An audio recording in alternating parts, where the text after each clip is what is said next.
ایک مرتبہ کا ذکر ہے کہ ایک آدمی نے 99 لوگوں کو قتل کر دیا تھا۔ اپنی سنگین گناہوں کے باوجود اس کے دل میں پشیمانی پیدا ہوئی اور وہ توبہ کرنا چاہتا تھا۔ اس نے کسی رہنما کی تلاش شروع کی۔ سب سے پہلے وہ ایک عبادت گزار راہب کے پاس گیا اور پوچھا، کیا میرے لیے اللہ کی مغفرت کی کوئی امید ہے؟ راہب اس کے قتل کی تعداد دیکھ کر حیران رہ گیا اور جواب دیا، نہیں، تمہارے جیسے شخص کے لیے کوئی معافی نہیں۔ یہ سن کر وہ شخص غصے میں آ گیا اور اس راہب کو بھی قتل کر دیا۔ یوں مقتولین کی تعداد 100 ہو گئی، لیکن وہ شخص پھر بھی باز نہ آیا۔ وہ تلاش کرتا رہا یہاں تک کہ ایک عالم دین کے پاس پہنچا۔ اس نے پھر وہی سوال کیا، کیا اللہ ایسے شخص کو معاف کر سکتا ہے جس نے 100 قتل کیے ہوں؟ عالم نے حکمت کے ساتھ جواب دیا، کون ہے جو اللہ کی رحمت کے درمیان رکاوٹ بن سکے؟ بے شک اللہ تمہیں معاف فرما سکتا ہے، لیکن شرط یہ ہے کہ تم اپنے اس گناہگار بستی کو چھوڑ دو اور ایسی جگہ چلے جاؤ جہاں نیک لوگ بستے ہیں، وہاں نئی زندگی شروع کرو اور سچی توبہ کرو۔ وہ شخص فوراً راضی ہو گیا اور ہجرت کے ارادے سے نکل پڑا، لیکن راستے ہی میں اس کی موت واقع ہو گئی۔ اب رحمت کے فرشتے اور عذاب کے فرشتے اس کی روح کے بارے میں جھگڑنے لگے۔ رحمت کے فرشتے کہنے لگے، یہ توبہ کے ارادے سے نیک بستی کی طرف جا رہا تھا، یہ ہمارا ہے۔ جبکہ عذاب کے فرشتے کہنے لگے، یہ تو 100 قتل کر چکا ہے، یہ ہمارا ہے۔ اللہ تعالیٰ نے حکم دیا کہ زمین کو ناپا جائے، اگر وہ نیک بستی کے قریب ہے تو اسے بخش دیا جائے گا۔ اللہ کی رحمت سے زمین نے سکڑ کر اس آدمی کو نیک بستی کے قریب کر دیا۔ چنانچہ رحمت کے فرشتوں نے اس کی روح قبض کر لی۔ بہت زمانہ پہلے بابل کی سرزمین میں ایک نیک اور سمجھدار نوجوان رہتا تھا جس کا نام ابراہیم علیہ السلام تھا۔ بچپن ہی سے وہ نہایت عقل مند، نرم دل اور غور و فکر کرنے والے تھے۔ ان کی قوم لکڑی اور پتھر کے بنے ہوئے بہت سے بتوں کی پوجا کرتی تھی اور انہیں خدا سمجھتی تھی، مگر حضرت ابراہیم علیہ السلام کے دل میں یہ یقین تھا کہ یہ بے جان پتلے کبھی معبود نہیں ہو سکتے۔ انہوں نے اپنی قوم اور اپنے والد جو بت بنانے والے تھے سے سوال کیا، تم ان چیزوں کی عبادت کیوں کرتے ہو جو نہ سنتی ہیں، نہ دیکھتی ہیں اور نہ ہی تمہاری مدد کر سکتی ہیں؟ مگر ان کی بات کسی نے نہ مانی اور سب بدستور بت پرستی کرتے رہے۔ ایک دن جب لوگ بستی چھوڑ کر میلے کے لیے گئے ہوئے تھے، حضرت ابراہیم علیہ السلام بت خانہ میں داخل ہوئے اور سارے بت توڑ دیے، صرف سب سے بڑے بت کو چھوڑ دیا اور کلہاڑی اس کے ہاتھ میں رکھ دی۔ جب لوگ واپس آئے اور اپنے ٹوٹے ہوئے بت دیکھیں تو سخت پریشان اور غصے میں ہو گئے۔ انہوں نے کہا، یہ ہمارے خداؤں کے ساتھ کس نے کیا؟ حضرت ابراہیم علیہ السلام نے جواب دیا، یہ بڑے والے بت سے پوچھو، اسی کے ہاتھ میں کلہاڑی ہے۔ قوم نے کہا، تم جانتے ہو یہ نہ بول سکتے ہیں نہ کچھ کر سکتے ہیں۔ اس پر حضرت ابراہیم علیہ السلام نے فرمایا، تو پھر تم کیوں ان کی عبادت کرتے ہو جو نہ بول سکتے ہیں، نہ سن سکتے ہیں، نہ اپنی حفاظت کر سکتے ہیں؟ قوم غصے میں آ گئی اور فیصلہ کیا کہ ابراہیم علیہ السلام کو سزا کے طور پر ایک بہت بڑی آگ میں ڈال دیا جائے۔ انہوں نے آگ کو بھڑکایا اور ابراہیم علیہ السلام کو اس میں پھینک دیا، مگر اللہ تعالیٰ نے آگ کو حکم دیا، اے آگ، ابراہیم پر ٹھنڈی اور سلامتی والی ہو جا۔ یوں وہ آگ حضرت ابراہیم علیہ السلام کو بالکل نقصان نہ پہنچا سکی۔ یہ ایک بڑا معجزہ تھا۔ یہ دیکھ کر لوگ حیران رہ گئے۔ کچھ نے سچائی کو پہچانا اور اللہ واحد و یکتا پر ایمان لے آئے۔ یہ واقعہ ہمیں یہ سبق دیتا ہے کہ صرف ایک اللہ پر ایمان لانا چاہیے اور حق پر ڈٹے رہنا چاہیے، چاہے مشکلات کتنی ہی بڑی کیوں نہ ہوں۔ درت یونس علیہ السلام اللہ کے ایک جلیل القدر نبی تھے جنہیں ایک نافرمان قوم کی طرف بھیجا گیا۔ ان کی قوم بت پرستی میں مبتلا تھی اور اللہ کی وحدانیت کو ماننے سے انکار کرتی تھی۔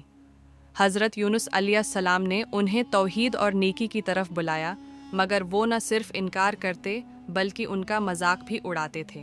قوم کے مسلسل انکار اور ضد دیکھ کر حضرت یونس علیہ السلام دل برداشتہ ہو گئے اور انہوں نے بغیر اللہ کے حکم کے اپنی قوم کو چھوڑ دیا۔ وہ ایک کشتی پر سوار ہو گئے تاکہ دوڑ نکل جائیں۔ سمندر میں کشتی پر طوفان آ گیا اور وہ ڈوبنے لگی۔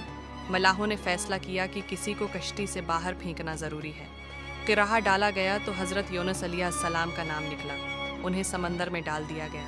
اللہ تعالی کے حکم سے ایک بڑی مچھلی، بعض کے نزدیک وہیل مچھلی، نے انہیں نگل لیا، لیکن نقصان پہنچائے بغیر۔ اندھیروں میں گھرے ہوئے حضرت یونس علیہ السلام نے اپنی غلطی کو محسوس کیا اور دل سے توبہ کی۔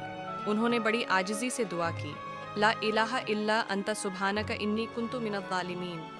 ترجمہ: تیرے سوا کوئی معبود نہیں، تو پاک ہے، بے شک میں ہی ظالموں میں سے تھا۔ الانبیاء 87 حل۔ اللہ تعالی نے ان کی توبہ قبول فرما لی۔ مچھلی نے انہیں کنارے پر سلامت اگل دیا۔ بعد میں جب وہ اپنی قوم کے پاس واپس آئے تو اس بار وہ ایمان لے آئے۔ اللہ نے ان سب کو معاف کر دیا اور ان پر اپنی رحمت نازل فرمائی۔ ایک مرتبہ کا ذکر ہے کہ ایک آدمی نے 99 لوگوں کو قتل کر دیا تھا۔ اپنی سنگین گناہوں کے باوجود اس کے دل میں پشیمانی پیدا ہوئی اور وہ توبہ کرنا چاہتا تھا۔ اس نے کسی رہنما کی تلاش شروع کی۔ سب سے پہلے وہ ایک عبادت گزار راہب کے پاس گیا اور پوچھا، کیا میرے لیے اللہ کی مغفرت کی کوئی امید ہے؟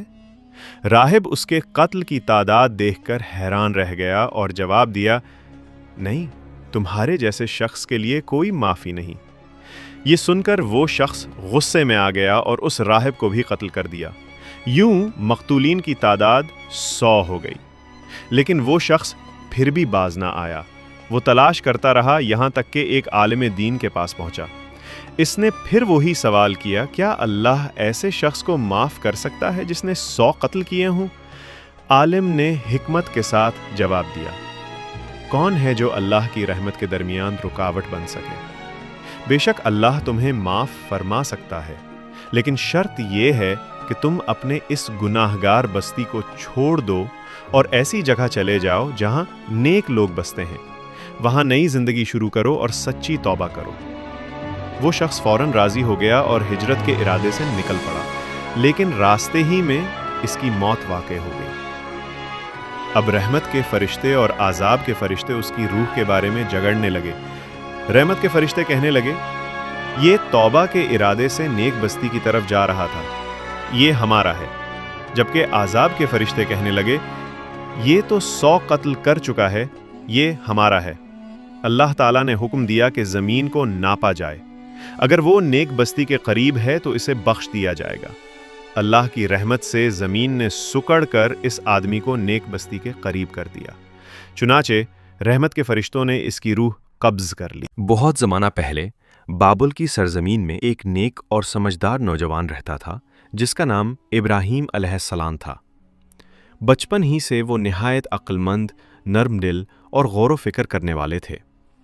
ان کی قوم لکڑی اور پتھر کے بنے ہوئے بہت سے بتوں کی پوجا کرتی تھی اور انہیں خدا سمجھتی تھی، مگر حضرت ابراہیم علیہ السلام کے دل میں یہ یقین تھا کہ یہ بے جان پتلے کبھی معبود نہیں ہو سکتے۔